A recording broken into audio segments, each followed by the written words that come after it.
అందరికీ హాయ్ అండి. Welcome to Prithvi tarot. అందరూ ఎలా ఉన్నారు? ఈరోజు మన టాపిక్ వచ్చి మీ పర్సన్ యొక్క లేట్ నైట్ థాట్స్ తీయాలనుకుంటున్నానండి. ఇంకో లాంగ్ వీడియోస్ ఎక్కువ చూస్తున్నట్టు అనిపించట్లేదు, వ్యూస్ తక్కువ వస్తున్నాయి. ప్లీజ్ సబ్స్క్రైబ్ చేసుకోండి, సపోర్ట్ చేయండి. మీ పర్సన్ యొక్క లేట్ నైట్ థాట్స్, మా వీవర్స్ యొక్క పర్సన్స్ లేట్ నైట్ థాట్స్ గురించి ఈరోజు రీడింగ్ తీయాలనుకుంటున్నాను. ప్లీజ్ వీవర్స్ చెప్పండి, మా వీవర్స్ యొక్క పర్సన్ లేట్ నైట్ థాట్స్ ఎలా ఉన్నాయి? మా వీవర్స్ యొక్క పర్సన్స్ లేట్ నైట్ థాట్స్ ఎలా ఉన్నాయి? ప్లీజ్ యాక్యురేట్ రీడింగ్ ఇవ్వండి viewers. Gratitude gratitude gratitude. Accurate reading ఇవ్వండి, పాజిటివ్ రీడింగ్ ఇవ్వండి. మా వీవర్స్ యొక్క పర్సన్స్ లేట్ నైట్ థాట్స్ ఎలా ఉన్నాయి?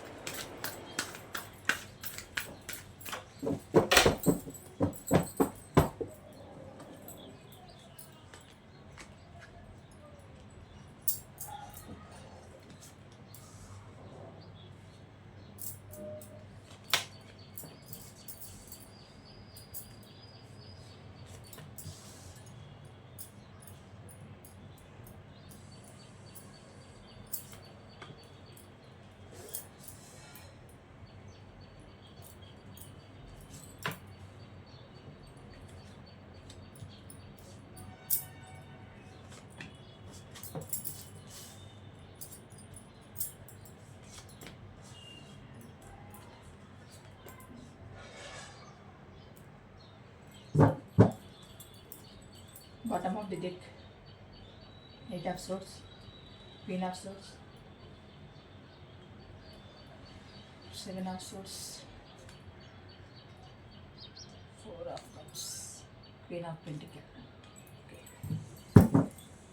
Wands energy ఎక్కువ ఉంది, సోర్స్ ఎనర్జీ కూడా ఎక్కువ ఉంది. ఓకే, అంటే తను అనుకున్నది చేయాలనుకుంటున్నారు.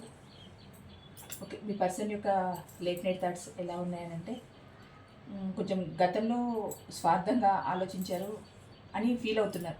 ఏంటంటే తన మనీ గ్రోత్, తన ఫ్యామిలీ, తన కెరియరు, కేవలం తన గురించి మాత్రమే, తన గ్రోత్ గురించి మాత్రమే ఆలోచించారు. ఇంకా వేరే విషయాల గురించి ఆలోచించలేదు. నిజం చెప్పాలంటే చాలా ప్రాక్టికల్గా ఉన్నారు, స్వార్థంగా ఉన్నారు. అంటే దేని గురించి నాకు అవసరం లేదు, ఇంకా నాకు వేరే ఏది అవసరం లేదు. అది మీ రిలేషన్ అయినా ఏది అయినా నాకు ఏది అవసరం లేదు. నా గ్రోత్ నాకుంటే చాలు, నా సక్సెస్ నాకుంటే చాలు, నా మనీ గ్రోత్ నాకుంటే చాలు, నా ఫ్యామిలీ, నేను అన్న స్వార్థంతో ఉన్నారు మీ పర్సన్. చాలా స్వార్థంగా ఉన్నారు గతంలో. అంటే మీతో ఎలా బిహేవ్ చేశారో మీ పర్సన్ తెలియదు, కానీ చాలా స్వార్థంగా, అంటే మీతో డీల్ చేసే విధానం కూడా ఎలాగనంటే తనకి ఇష్టం వచ్చినప్పుడే మాట్లాడడం, తనకి ఇష్టం ఉన్నప్పుడు మాత్రమే మిమ్మల్ని పలకరించడం, తనకి ఇష్టం ఉన్నప్పుడు మాత్రమే మీతో కమ్యూనికేషన్ చేయడం, తనకి ఇష్టం ఉంటే ఒక మెసేజ్ చేయడం, లేకపోతే ఒక కాల్ చేయడం, మాట్లాడడం. లేదు, తనకి ఇష్టం లేదు, మీరు 10 కాల్స్ చేసినా లిఫ్ట్ చేయకపోవడం, మెసేజ్కి రిప్లై ఇవ్వకపోవడం, ఏదైనా అంటే బిజీ అనడం. కొన్ని చూడండి, ఇలాంటి స్వార్థపరులు ఎలా ఉంటారనంటే, మీరు ఒక కాల్ చేసిన తర్వాత బిజీ ఉంది అని చెప్పేసిన తర్వాత కనీసం వారానికో, 10 రోజులకో, 20 రోజులకో, లేదో ఒక 1 మంత్కో అయినా కాల్ చేసి మిమ్మల్ని పలకరించాలి కదా. అంటే సరే, అప్పుడు నువ్వు కాల్ చేసావు కదా, నేను చేయలేకపోయాను, బిజీగా ఉన్నాను. అంటే బిజీకి అర్థం ఏంటి అని అంటే, ఇది ఈ రిలేషన్ని టోటల్గా ఎండ్ చేసుకోవాలన్నది దానికి మీనింగ్ అనమాట. బిజీ ఉన్నాను అన్న ఒక మాటకి అర్థం ఏంటి అని అంటే, ఈ రిలేషన్ ఇక్కడితో ఎండ్ చేయాలనుకున్నా అన్నది దాని యొక్క మీనింగ్. కానీ సహజంగా మీరేమనుకుంటారనంటే, బిజీ ఉన్నానంటే సరే బిజీగా ఉన్నాను అన్నారు కదా, ఆ బిజీ ఉన్నా అనడంలోనే సరే తర్వాత చేస్తారేమో, లేదు నేను చేసినప్పుడే మాట్లాడతారేమో, సరే ఈరోజు కాకపోతే ఇంకో 4 రోజులకు చేస్తారేమో అని మీరు ఊహల్లో మేడలు కట్టేసుకుంటున్నారు. మీ పర్సన్ గురించి గతంలో కట్టేసుకున్నారు, అలా ఊహల్లో మేడలు కట్టేసుకున్నారు. కానీ అక్కడ బిజీ ఉన్నా అన్న మాటకి అర్థం మెయిన్గా ఏంటి అని అంటే, ఈ రిలేషన్ని ఎండ్ చేయడం. అది మీ పర్సన్ యొక్క ఉద్దేశం, తన ఇన్నర్ ఫీల్ అదే. ఈ రిలేషన్ ఎండ్ చేయడం అంటే, ఇప్పుడు మామూలుగా బిజీగా ఉన్నానని ఫోన్ పెట్టేసిన తర్వాత మీకు 4 రోజులు కానీ, 40 రోజులు కానీ, 4 నెలలు కానీ మీకు కాల్ రావడం లేదు అని అంటే, ఇంకా అక్కడ ఏంటి అర్థం? మిమ్మల్ని, మీ రిలేషన్ని వద్దనుకున్నారు. అక్కడ మీ అవసరం మీ పర్సన్కి లేదు అని అర్థం. మళ్ళీ మీకు ఏదైనా సంబంధించి మీ వల్ల ఏదైనా తనకి ఏదైనా ఉపయోగం ఉంది, జరగాలి అని అనుకుంటే ఖచ్చితంగా కాల్ వస్తుంది. అప్పుడు బిజీ ఉండదు, మీతో కలవడానికి ఎటువంటి అభ్యంతరము ఉండదు, మీతో మాట్లాడడానికి అభ్యంతరం ఉండదు. కేవలం అప్పుడు రావాలి, తన అవసరం ఏంటో చూసుకోవాలి, అది మనీ పరంగానా ఇతరగానా చూసుకోవాలి, వెళ్ళిపోవాలి, ఇంతలోనే ఉంటుంది. కానీ మీరు కాల్ చేసి మీరు మనసు విప్పి మాట్లాడుకోవాలనుకున్నప్పుడు, మీ ఫీలింగ్స్ని షేర్ చేసుకోవాలనుకున్నప్పుడు ఎలా ఉంటుంది అని అంటే బిజీ. ఆ busy one of the meaning ఏంటి అని అంటే ఈ రిలేషన్ని ఎండ్ చేయడం. అది గతంలో మీ పర్సన్ అంత స్వార్థంగా ఉన్నారు. ఇంకొకటి ఇలా ఉండడం వల్లనే మీ మధ్యలో చాలా ఇష్యూస్, ఆర్గ్యుమెంట్స్, గొడవలు, అసలు విపరీతమైన గొడవలు మీ మధ్య గతంలో. ఇవన్నీ ఆలోచిస్తున్నారు మీ పర్సన్. అంటే లేట్ నైట్ థాట్స్ కదా మనం తీసింది. గతంలో ఇలా ఉంది తన ప్రవర్తన, మీ ప్రవర్తన ఎలా ఉంది, తన ప్రవర్తన ఎలా ఉంది అని ఒకసారి బేరీ చేసుకోవడం అనమాట. ఆ సిచ్యువేషన్లోనే మీకు గొడవలు జరగడం. ఎలా అనంటే మొహాలు చూసుకోకుండా గొడవలు పడ్డారు. ఎట్లా అంటే నువ్వెంత అన్న రీతిలో మాట్లాడేసుకున్నారు మీరు. అలా మాట్లాడుకున్నా మీకేమైనా ప్రేమ తగ్గిందానంటే లేదు. మీరు కూడా ఎందుకు అక్కడ సీరియస్ అవ్వాల్సి వచ్చింది అని అంటే ఆ మాటల రువ్వడిని మీరు కూడా తట్టుకోలేకపోయారు. ఇప్పుడు ఒక రిలేషన్లో ఉన్నప్పుడు ఎంతవరకు అనాలో అంతవరకు మాత్రమే అనాలి. ఒక మనిషిని తీసేసినట్టు, వాళ్ళ మనోభావాలను దెబ్బతినేటట్టు, ఎంత రిలేషన్లో ఉన్న పర్సన్ అయినా, ఎంత ప్రేమ చూపించే పర్సన్ అయినా వాళ్ళ మనోభావాలు దెబ్బతినేట్టు, మీ మనోభావాలు దెబ్బతినేట్టు మాటలు మాట్లాడుతున్నారని అంటే అక్కడ మీ మనసు ఎంత హర్ట్ అయి ఉంటుంది. అంటే ఆ పర్సన్ కోసం మీరు ఎంత ఎఫర్ట్స్ పెట్టి ఉంటారు గతంలో. అంత ఎఫర్ట్స్ పెడితే చివరికి మీకు వచ్చే మాటలు ఏంటి అని అంటే నువ్వేంటి, నాకేమవసరం, నా ఫ్యామిలీ, నేను, నా ఇల్లు, నా గ్రోత్, నా మనీ గ్రోత్, అంతా నాదే స్వార్థం, ఇంకా ఎక్స్ట్రాగా ఏదైనా ఉంటే థర్డ్ పార్టీ సిచ్యువేషన్. అలాగా ఇక్కడ రాలేదండి, సహజంగా చెప్తున్నారు. థర్డ్ పార్టీ సిచ్యువేషన్ అంటే కేవలం తన స్వార్థం మాత్రమే చూసుకున్నారు, తన స్వార్థం గుండానే వెళ్ళారు. అక్కడ మిమ్మల్ని నిజం చెప్పాలంటే పిచ్చోళ్ళని చేశారు, పిచ్చివాళ్ళని. అంత ఆడుకున్నారు మీ జీవితంతో. ఇంత స్వార్థంగా ఉండే పర్సన్స్ నిజంగా ఇలాంటి వాళ్ళని లైఫ్లో ఉండనివ్వడం కూడా చాలా ప్రమాదం. ఎందుకంటే ఏదో ఒక రోజు ఇదే స్వార్థాన్ని చూపిస్తారు, మీకు అసలు నిలువ నీడ లేకుండా చేస్తారు. అలా ఉంటుంది. అలాంటి సందర్భంలోనే మీకు ఇంత గొడవలు, అంటే మీకు ఎంత హార్ట్ బ్రేక్ అయింది అని అంటే గతంలో అసలు ఒక మనిషిని ఇష్టపడ్డ తర్వాత, అంత ప్రేమించిన తర్వాత అలాంటి మనిషి నుంచి ఇలాంటి మాటలు వస్తాయని ఎవరు ఎక్స్పెక్ట్ చేయరు. ఎందుకంటే ఏదో శత్రువులు మాట్లాడుకున్నట్టు మాట్లాడుకోవడం, శత్రువులాగా బిహేవ్ చేసుకోవడం, శత్రువులాగా మాటలు రుబ్బుకోవడం, నువ్వెంత అనడం, నీకేంటి అనడం, నువ్వు ఇచ్చి డబ్బు పరంగా ఏదైనా ఉంటే పడేస్తా అనడం, నీ స్వార్థానికి నువ్వు డబ్బు ఇచ్చావనడం. ఇప్పుడు మీ మధ్యలో మ్యూచువల్గా డబ్బు పరమైనవే కానీ లేకపోతే ఇంకేదైనా అదర్ ప్రాపర్టీకి సంబంధించే కానీ ఏవైనా ఉన్నా అప్పటి వరకు వాళ్ళకి అంతా బాగుంటుంది. ఎప్పుడైతే మీ రిలేషన్ కొంచెం గ్యాప్ వచ్చేస్తుందో, నేను అడిగానా, నువ్వే ఇచ్చావు, నేను ఇమ్మన్నానా, నీ స్వార్థంతో నువ్వు ఇచ్చావు, నేను కావాలన్న ఉద్దేశంతో నువ్వు ఇచ్చావు, నేను అడగలేదు అన్నట్టు మాట్లాడతారండి. ఇదంతా సొసైటీలో జరుగుతూనే ఉంది.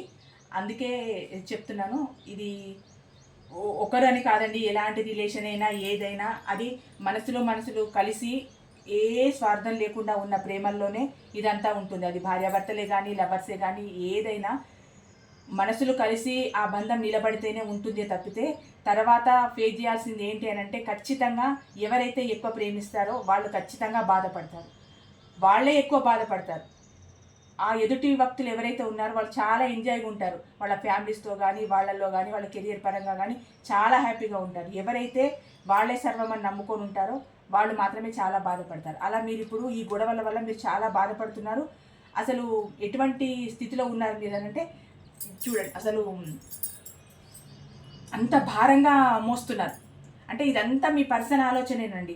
ఈ గొడవలు జరిగాయి మా మధ్యలో, నేను ఇలా బిహేవ్ చేశాను, మనీ పరంగా కానీ మిగతా వాటి పరంగా కానీ నేను ఇలా ఆలోచించాను, నా పర్సన్ని నేను ఇలా, అంటే మిమ్మల్ని అండి వ్యూవర్స్ని, నా పర్సన్ని నేను ఇలా బాధ పెట్టాను, నా స్వార్థం నేను చూసుకున్నాను, నేను ఇప్పుడు నా పర్సన్ ఏంటి అని అంటే మీరు వ్యూవర్స్ ఏంటి అని అంటే అంత భారంగా ఫీల్ అవుతున్నారు. ఇవన్నీ మీ పర్సన్ లేట్ నైట్ థాట్స్. అంటే తన మైండ్లో ఒకటి కాదు, చేసిన తప్పు ఏదో ఒక క్షణంలో రోజు మొత్తంలో ఎంత బిజీగా ఉన్నా, ఎంత ఫ్యామిలీతో హ్యాపీగా గడిపినా, వాళ్ళకంటూ స్పేస్ ఇచ్చినా, వాళ్ళ కెరియర్లో చాలా బిజీగా ఉండి హై పొజిషన్లో ఉన్నా, ఎటువంటి పొజిషన్లో ఉన్నా ఎక్కడో అక్కడ న్యూనతాభావం అనేది మనిషికి వస్తుంది. అది మంచి చేస్తే నా వల్ల మంచి జరిగింది, అబ్బా నలుగురు బాగుపడ్డారు, వాళ్ళు హ్యాపీగా ఉన్నారు, వాళ్ళ హ్యాపీనెస్ చూస్తూ నేను హ్యాపీగా ఫీల్ అవుతున్నానని ఆలోచన ఆ మనిషికి ఆ రోజు ఖచ్చితంగా వస్తుంది. 24 అవర్స్లో ఎప్పుడో ఒకసారి వస్తుంది. ఇప్పుడు మీ పర్సన్కి ఏంటి అని అంటే తను చేసిన చెడు మొత్తము, అంటే మీ పట్ల తను ప్రవర్తించిన ఆ క్రూయల్ మెంటాలిటీ బిహేవియర్ మొత్తం మీ పర్సన్కి కళ్ళ ముందు 70 mm థియేటర్ లాగా కనపడుతుంది. అంత క్రూయల్ మైండెడ్గా ఉన్నారు. ఇక్కడ థర్డ్ పార్టీ సిచ్యువేషన్ అన్నారు కదా, చూడండి ఇక్కడ third party situation, bad habits అన్నిటికీ లోనై ఉన్నారు మీ పర్సన్. అందుకు ఇప్పుడు విపరీతమైన ఆలోచన మీ పర్సన్కి, నేను ఇలా బిహేవ్ చేశానే, థర్డ్ పార్టీ గురించి అలా ఉన్నానే. ఇక్కడ థర్డ్ పార్టీ తోటి కూడా బాగా ఎంజాయ్ చేశారండి మీతో రిలేషన్లో ఉన్నప్పుడు, అంటే ప్రజెంట్ కూడా చేస్తున్నారు. కాకపోతే ఇప్పుడు మళ్ళీ మీరు కావాలనుకుంటున్నారు కదా, ఈ థర్డ్ పార్టీ తోటి చాలా ఎంజాయ్ చేశారు. అంత డెవిల్ మెంటాలిటీ ఉన్న పర్సన్ మీ పర్సన్. అంటే థర్డ్ పార్టీని మెయింటైన్ చేస్తారు, బ్యాడ్ హ్యాబిట్స్. ఏదైనా మళ్ళీ మీరు అడిగితే నాకున్నాయా ప్రూఫ్స్ చూపించమంటారు. చూపించగలుగుతారా మీరు? ప్రూఫ్స్ అడుగుతారు. అంటే ఒక మనిషి నేచరు ఎట్లా దిగజారిపోతుంది అనడానికి ఇవన్నీ నిదర్శనాలు కదా. మొదట్లో ఆ మనిషి మీతో ఎలా ఉన్నారో ఇప్పుడు అలాగే ఉన్నారనంటే ఆ మనిషి మీకు ఎటువంటి డౌట్ రాదు. ఆ మనిషి రోజుకొకలాగా మారుతూ ఉన్నారు అంటే మొదట్లో ఉన్న ప్రేమ మీ మీద ఉండదు. మొదట్లో మాట్లాడినట్టు మాట్లాడరు. మెల్లిగా తన హావభావాల్లో, తన బిహేవియర్లో, తన డ్రెస్సింగ్ సెన్స్లో అన్ని చేంజెస్ వస్తున్నాయనంటే ఇక్కడ ఏదో లేని అంత హెవీగా వెళ్ళాల్సిన అవసరం ఉండదు. ఎవరైనా వర్క్ పరంగా వెళ్తారు, వర్క్ చేసుకుంటారు, శాలరీ పరంగా తీసుకుంటారు, వస్తారు. ఇక్కడ మీ పర్సన్ ఏంటి అని అంటే విపరీతమైన ఒక ప్యాషనెట్గా వెళ్తున్నారు వర్క్ చేసే ప్లేస్కి. అంత ఓవర్ బిల్డప్తో వెళ్తున్నారు అక్కడ థర్డ్ పర్సన్ కోసం. ఇక్కడ మిమ్మల్ని ఏమో అంత బాధ పెట్టారు, అంత మీరు ఈ రిలేషన్లో బర్డన్గా ఫీల్ అయ్యేటట్టు చేశారు మీ పర్సన్. అంటే ఒక రకంగా మిమ్మల్ని ఒక త్రిశంకు స్వర్గంలో ఉంచారండి. ఎలా అంటే తన ఎంజాయ్మెంట్ అంతా తను చేస్తున్నారు, మీకేదో స్వర్గం చూపించినట్టే చూపిస్తూ మిమ్మల్ని ఏదో పాతాళాలకు తొక్కేశారు అనమాట. అట్లా బిహేవ్ చేశారు మీ పర్సన్. అంటే అటువంటి క్రియల్ మెంటాలిటీతో ఉన్నారు. అవన్నీ గుర్తుకొస్తున్నాయి. తన థర్డ్ పర్సన్తో ఎంజాయ్ చేసింది గుర్తొస్తుంది, తన బ్యాడ్ హ్యాబిట్స్ గుర్తొస్తున్నాయి, మిమ్మల్ని బాధ పెట్టిన విషయము గుర్తొస్తుంది, తన స్వార్థం కోసం ఎటువంటి తెగించారో అన్నీ గుర్తొస్తున్నాయి మీ పర్సన్కి. ఈ విషయాలలో మీ మధ్య అయిన గొడవలు కూడా తనకు గుర్తొస్తున్నాయి.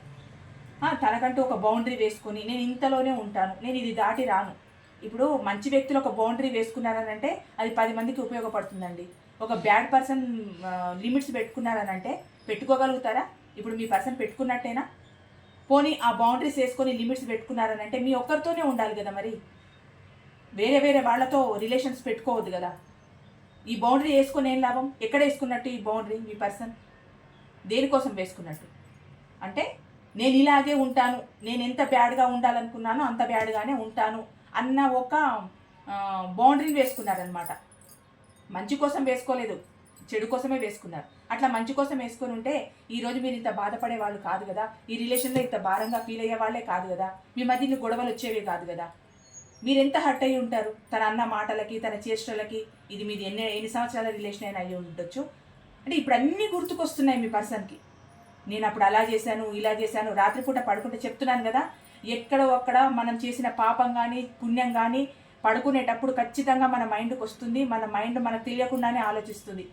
నేను ఈ వ్యక్తికి నష్టం చేశాను, ఈ వ్యక్తి పట్ల అనుచితంగా ప్రవర్తించాను, ఈ వ్యక్తికి నేను మంచి చేశాను, నా వల్ల ఈ వ్యక్తి బాగుపడ్డాడు, ఈ వ్యక్తి హ్యాపీగా ఉన్నాడు, నా వల్ల ఈ వ్యక్తి బాధపడుతున్నాడు అన్నది ఎటువంటి మనిషికైనా ఖచ్చితంగా మైండ్లో తగులుతుంది. ఆ టైంకి ఆ ఆలోచన వస్తుంది. అలాంటి ఆలోచనే నేను లేట్ నైట్ థాట్స్లో మీ పర్సన్కి వచ్చింది. ఇంకొకటి ఇప్పుడు ఏంటి అని అంటే మీ దగ్గరికి ఇప్పుడు రావాలండి. ఇప్పుడు రావాలి మీ దగ్గరికి. ఈ రిలేషన్ని హ్యాపీ రిలేషన్ చేసుకోవాలి, మ్యారేజ్ వరకు తీసుకెళ్ళాలి, రావాలి అని ఇప్పుడు అనుకుంటున్నారు. ఇక్కడేమో లాంగ్ టర్మ్ తీసుకెళ్లాలని ఉంది ఇప్పుడు. అంటే ఇదంతా భాగవతం జరిగిన తర్వాత మళ్ళీ అక్కడ ఎవరు చీపో అన్నట్టున్నారు, మళ్ళీ ఇక్కడికి రావడము, మళ్ళీ ఇక్కడికి వచ్చి రిలేషన్ని లాంగ్ టర్మ్ చేసుకోవాలనుకోవడము, తన తీసుకున్న నిర్ణయాన్ని మీదే నిలబడి ఉండడము, ఇప్పుడు మంచిగా ఆలోచించడం. అంటే ఇన్ని రోజులు ఆలోచించిందంతా పోయింది, ఇంకా ఇప్పుడు ఆలోచించడం అనమాట. ఇక్కడ ఏమనుకుంటున్నారంటే మీకు ఒక ఆఫర్ చేయాలి, మీ దగ్గరికి రావాలి అనుకుంటున్నారు. మీరు ఏ నిర్ణయం పైనైనా గట్టిగా ఉంటారు, మీరు తీసుకున్న దానిపైనే మీరు నిలబడి ఉంటారు. నిజమేనండి, మీరు కరెక్ట్గా ఉన్నట్టున్నారు. అందుకే ఈ రియలైజేషన్ వచ్చింది. ఎందుకు అనంటే తను చీ అన్నా, పో అన్నా, ఉండు అన్నా, పో అన్నా, తిట్టినా, కొట్టినా మీరు నువ్వే కావాలని పడి ఉన్నన్ని రోజులు మీ విలువ వాళ్ళకి తెలీదు. ఎప్పుడైతే మీరు మంచి కోరుకొని నా రిలేషన్లో ఉండు లేకపోతే వద్దు అన్న మాట మీ నోటి నుంచి వచ్చిందో అప్పుడు మీ పర్సన్ ఎలా ఫీల్ అవుతున్నారని అంటే మీరే కొంచెం యాటిట్యూడ్ లెవెల్లో ఉన్నట్టు, మీరు తీసుకున్న నిర్ణయానికే మీరు కట్టుబడి ఉన్నట్టు. అంటే మీరు నిజమే కదా, మీరు మంచి నిర్ణయమే తీసుకున్నారు కదా. ఇలాంటి టాక్సిక్ పర్సన్ని ఒకరి లైఫ్లో ఎన్ని రోజులని లీడ్ చేస్తారు, ఎన్ని రోజులని ఉంచుకుంటారు, ఎన్ని బాధలు పడతారు, జీవితాంతం బాధపడుతూ ఉండడం ఎందుకు? సరే ఆ పర్సన్కి నేనంటే ఇష్టం లేదు, వదిలేద్దాం ఇంకంతే అని మీరు అనుకున్న తర్వాత కూడా మీ వ్యక్తిత్వాన్ని కించపరిచినట్టు ఒక ఆలోచన అనమాట. తను అనుకున్నదే తను చేస్తుంది, తను ఏ నిర్ణయం అనుకుంటే దానిపైనే నిలబడుతుంది. అది సెల్ఫ్ కాన్ఫిడెన్స్ కదా, ఖచ్చితంగా నిలబడాలి కదా. లేకపోతే అవసరమే లేని మనుషుల కోసం అంత ఆలోచించాల్సిన అవసరం ఏముంది ఇక్కడ? సరే రిలేషన్లో ఉన్నారు, మీకు మనసుకి నచ్చింది, ప్రేమించారు, ఈ రిలేషన్ కావాలని కోరుకున్నారు, మీరు లాంగ్ టర్మ్ కావాలని కోరుకున్నారు. అక్కడ ఆ పర్సన్ కరెక్ట్ లేరు కదా. అప్పుడు మీ నిర్ణయం మీరు తీసుకోవడంలో తప్పు లేదు కదా. మీ జీవితం మీరు నడిపించుకోవచ్చు, మీకు నచ్చినట్టు మీరు ఉండొచ్చు, మీ జీవితంలోకి ఇంకా హ్యాపీగా ఇంకొక పర్సన్ రావచ్చు, ఆ పర్సన్తో మీ లైఫ్ లాంగ్ హ్యాపీగా ఉండొచ్చు. ఇది ఎలాంటి రిలేషన్ అయినానండి, ఎవరైనా రావచ్చు. లేకపోతే wife and husband, husband and wife ఉంటే వాళ్ళ లైఫ్లోనే వాళ్ళు హ్యాపీగా ఉండొచ్చు. లవర్స్ పరంగా అయితే పోనీ ఈ రిలేషన్ వెళ్ళిపోయింది, ఇది నాకు సెట్ అవ్వట్లేదేమో, దేవుడు నాకు రాసి పెట్టలేదేమో, మీ అమ్మ నాన్న చూసిన సంబంధం చేసుకుని హ్యాపీగా మీరు మీ లైఫ్ని లీడ్ చేస్తుండొచ్చు. అలా చేసినా కూడా మీ పర్సన్కి ఏంటి అని అంటే తన నిర్ణయం మీద తనే నిలబడి ఉంటుంది. ఇక్కడ తన నిర్ణయం మీద తను నిలబడలేరా? తన ఫ్యామిలీ కోసం సాక్రిఫైజులు చేయట్లేదా? తన ఫ్యామిలీ కోసం మిమ్మల్ని ఎంత బాధ పెట్టుంటారు. అక్కడ ఎలాంటి రిలేషన్ అయినా ఎంత బాధ పెట్టుంటారు. ఇప్పుడు మీరు మీ ఫ్యామిలీ కోసము, మీ గ్రోత్ కోసము, మీ కెరియర్ కోసము, మీ ఫ్యామిలీ మీరు ఫ్యామిలీ హ్యాపీగా ఉంటే మీ ఫ్యామిలీ హ్యాపీగా ఉంటుంది కదా. అట్లా అని చెప్పి మీరు ఆలోచిస్తూ ఉంటే తన లేట్ నైట్ థాట్స్లలో ఏమనుకుంటున్నారు అని అంటే తీసుకున్న నిర్ణయానికి కట్టుబడి ఉంటుంది, గట్టి నిర్ణయాలు తీసుకుంటుంది, గడుసుగా ఉంటాడు, ఇలా అనుకుంటున్నారనమాట. అంటే సొంత వ్యక్తిత్వం ఉండొద్దు అన్నది మీ పర్సన్ యొక్క అభిప్రాయం అండి.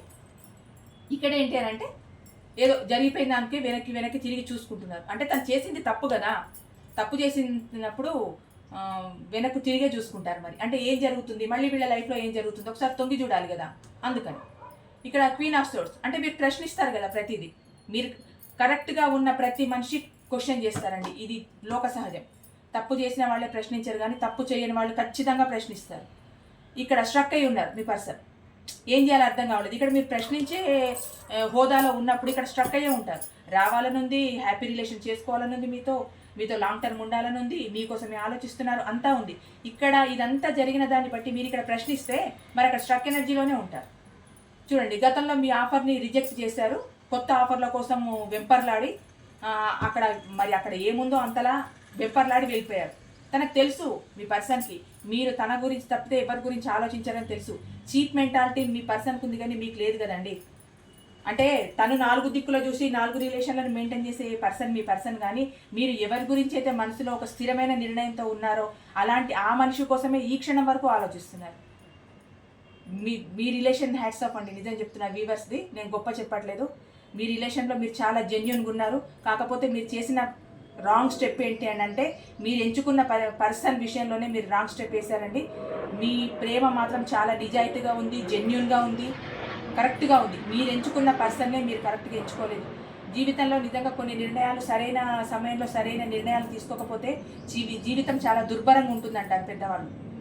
ఇక్కడ ఏంటి అని అంటే మీరు తీసుకున్న నిర్ణయం కరెక్ట్ తీసుకోలేదో నాకు అనిపిస్తుంది. ఏంటి అని అంటే సరే మీ పర్సన్ మీకు అలా నమ్మించారేమో, నీ లైఫ్ అంతా నేనే నీ లైఫ్లో ఉంటానని చెప్పి ఎంతో నమ్మించుంటారు, మీతో ఎంతో ప్రేమగా ఉంటారు. కానీ రాను తన పోకడలేవో తెలుస్తున్నాయి కనుక మీరు ఆలోచించి ఇప్పుడు నిర్ణయం తీసుకోండి వీవర్స్. ఎందుకంటే మీకు ఇంత ప్రేమ ఉండి ఆ పర్సన్ గురించి మీరు 24 అవర్స్ ఆలోచిస్తూ మీ మైండ్లో ఇంకొక ఆడది కానీ ఇంకో మొగాడు కానీ మీ ఆలోచనలోకే రావట్లేదు అని అంటే మీరు ఎంత జెన్యూన్గా ఉన్నట్టు, ఎంత కరెక్ట్గా ఉన్నట్టు వీవర్స్. అంటే ఇప్పుడు మీ పర్సన్ లాగా మీరు కూడా అనుకోవచ్చు కదండి, నా పర్సన్ నేను థర్డ్ పార్టీని మెయింటైన్ చేస్తున్నారు, మరి నేను కూడా చేయొచ్చు కదా అని మీరు అనుకోవచ్చు కదా. కానీ అలాంటి మైండ్ సెట్ మీది కాదు. మీరు జెన్యూన్గా ఒక మనిషికి మనసిచ్చి అతనితోనే ఉండాలనుకునే మనస్తత్వంతో మీరు ఉన్నారు కనుక మీకు అలాంటి ఆలోచనలే రావు. ఇక్కడ మీ పర్సన్ చూడండి, ఎంబడెంబడి పార్టీలు మార్చేయడం, ఎంబడెంబడి పార్టీకి వెళ్ళిపోవడం, తన స్వార్థం చూసుకోవడం, ఒక సైడ్ ఫ్యామిలీ అనడం, ఒక సైడ్ థర్డ్ పార్టీ అనడం, 2 విషయాలు మీకు తెలియకుండా మేనేజ్ చేయడం, మీ దగ్గర గొడవలు పడడం, మిమ్మల్ని పిచ్చోళ్ళని చేయడం. ఇదండి ఎంత గేమ్ ఆడుతున్నారని అంటే అంత గేమ్ ఆడారు. మళ్ళీ మీ లైఫ్లోకి వచ్చినా ఇదే గేమ్ ఆడతారు. ఎందుకంటే ఇదంతా ఆన్ అండ్ ఆఫ్ సిచ్యువేషనే మీ పర్సన్ది. ఒకసారి తప్పు చేసిన పర్సన్ ఇంకోసారి చేయరని లేదు. మళ్ళీ మీ లైఫ్లోకి వచ్చినా కూడా మళ్ళీ ఆ థర్డ్ పార్టీ దగ్గరికి వెళ్ళరని గ్యారంటీ ఏంది? అలవాటైన ప్రాణం కదా. మళ్ళీ అక్కడ ఫ్యామిలీ అంటారు, వైఫ్ అంటారు, హస్బెండ్ అంటారు, పేరెంట్స్ అంటారు, పిల్లలు అంటారు, అటు అంటారు, మళ్ళీ ఇక్కడ థర్డ్ పార్టీ అంటారు, అన్నీ అంటారు. ఇది ఎలాంటి రిలేషన్కైనా అండి, అందరికీ చెప్తున్నాను. ఇది ఎలాంటి రిలేషన్ అయినా అంటే వీడియోస్ అందరూ చూస్తారు కనుక ఇది అందరికీ సంబంధించింది. నేను పర్టికులర్గా ఒక్కరికని చెప్పట్లేదు. ఇవే వర్డ్స్ వాడితే ఇప్పుడు నేను ఏదైనా ఎక్స్ట్రా మ్యారీల గురించి మాట్లాడితే ఇది తప్పు అని ఎవరైనా అనుకుంటే కనుక నేను చెప్తున్నాను, ఎవరెవరు ఎలాంటి సందర్భాలలో వెళ్ళారో నాకు తెలీదు. కాకపోతే ఈ రీడింగ్ మాత్రం అందరికీ సంబంధించిందని చెప్తున్నాను. అంటే వాళ్ళది ప్రేమ కాదనంటే ప్రేమే, అంటే మళ్ళీ మీరు అలాంటి రిలేషన్ని ప్రోత్సహిస్తున్నారని అనకండి. అందరూ చూస్తారు, ఇది అందరికీ వర్తిస్తుంది అని చెప్తున్నాను. నేను ఒక లవర్స్కనే చెప్పట్లేదు, వైఫ్ అండ్ హస్బెండ్కనే చెప్పట్లేదు, ఎక్స్ట్రా మ్యారీడ్కి చెప్పట్లేదు. అందరికీ, నా వీడియో చూస్తున్న ప్రతి ఒక్కరికి, ఎట్లీస్ట్ ఫ్రెండ్స్కి కూడా ఇది వర్తిస్తుంది. ఫ్రెండ్స్ చూసినా కూడా థర్డ్ పార్టీ అని అంటే వాళ్ళకి ఇంకొక ఫ్రెండ్, ముగ్గురు ఫ్రెండ్స్ ఉంటే ఇంకొక ఫ్రెండ్ వాళ్ళతో క్లోజ్గా ఉండడం, అలా కూడా కనిపిస్తుంది. అంటే ఇది ప్రతి రిలేషన్కి సంబంధించిన రీడింగ్ అండి. ఇది ఈ రీడింగ్ అని నేను చెప్పట్లేదు. నేను ఒక రిలేషన్ని మాత్రమే ప్రోత్సహించట్లేదు. అలాంటి రిలేషన్స్ని నేను ప్రోత్సహించను. నేను ఆ రిలేషన్స్ గురించి మాట్లాడట్లేదు. ఎందుకంటే ఏదైనా క్లియర్గా చెప్తేనే మీకు అర్థమవుతుంది. ఇది అందరూ చూడొచ్చు. ఎవరెవరి బాధలు ఎలా ఉన్నాయో తెలియదండి. ఎవరైనా మనసుకు బాధ కలిగిస్తే వీడియో చూసుకోవడం కానీ ఉపశమనం పొందడానికి వీడియోస్ చూసుకుంటారు. వాళ్ళకి ఏదైనా నచ్చితే చూసుకుంటారు. ఏదైనా ఉపశమనం కలిగే అంశాన్ని పదే పదే గుర్తు చేసుకుంటారు. వాళ్లకు బాధలు ఉండవని కాదు, వాళ్లకు బాధలు ఉంటాయి. వాళ్ళు ఎన్ని ఎంత సఫర్ అయ్యి ఇలాంటి రిలేషన్లోకి వస్తారో తెలీదు. అందరికీ బాధలు ఉంటాయి, ఒకరికని చెప్పట్లేదు, అందరికీ ఉంటాయి. నేను ఎవరిని స్పెషల్గా చెప్పట్లేదు, అందరికీ ఈ రీడింగ్ వర్తిస్తుంది అని చెప్తున్నాను. ఓకే అండి, ఇవ్వండి మీ పర్సన్ యొక్క late night thoughts. Thank you so much.